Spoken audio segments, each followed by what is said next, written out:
Imagine this for a moment. You were not born into Islam, you are simply someone who is trying to understand life.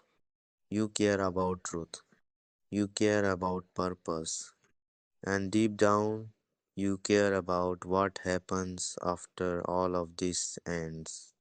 Now ask yourself one honest question. If God really exists, would he leave humanity without guidance? Every civilization, every nation, every generation has searched for the same answers. Why are we here? What is right and wrong? Why does injustice hurt us so deeply? Why does the heart feel empty even when life looks complete? Islam begins exactly from here, not from rules, not from culture, not from names or labels. It begins with one simple idea. There is only one creator, not human, not part of the universe, not limited by time.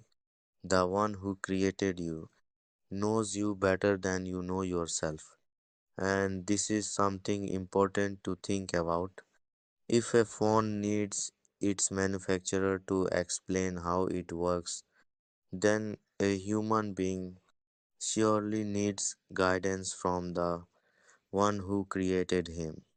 Islam does not ask you to stop thinking, it asks you to think deeper.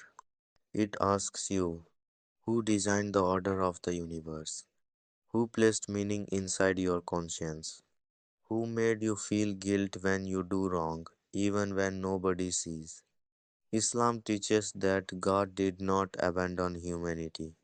He sent messengers not to create different religions, but to repeat the same truth again and again. Worship the one God. Live with justice. Protect people. Do not oppress. Do not corrupt. Do not lose your soul for temporary comfort. And this is something many people do not realize. Islam does not reject Jesus.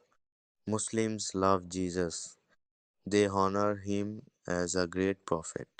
They believe in his miraculous birth. They believe in his message.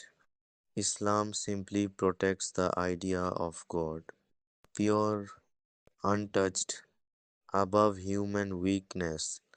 Then comes another question you should reflect on honestly. If Islam was only about power, culture, or control, why would it demand so much from its own followers?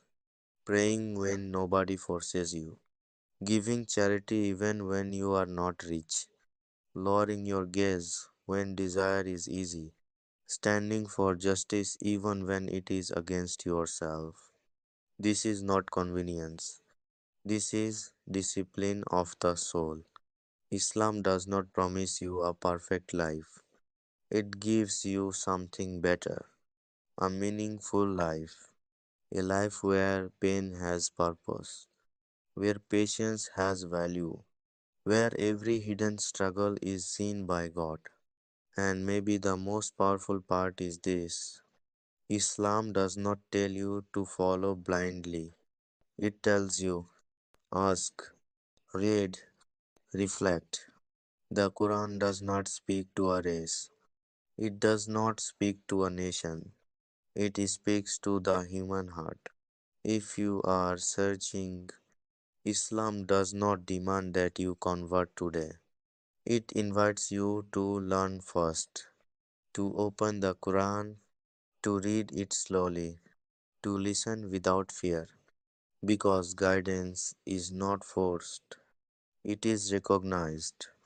And if one day you realize that this message feels familiar, as if it is speaking to something already inside you, then understand this. Islam is not asking you to become someone new. It is inviting you to return to the truth your soul has always been looking for.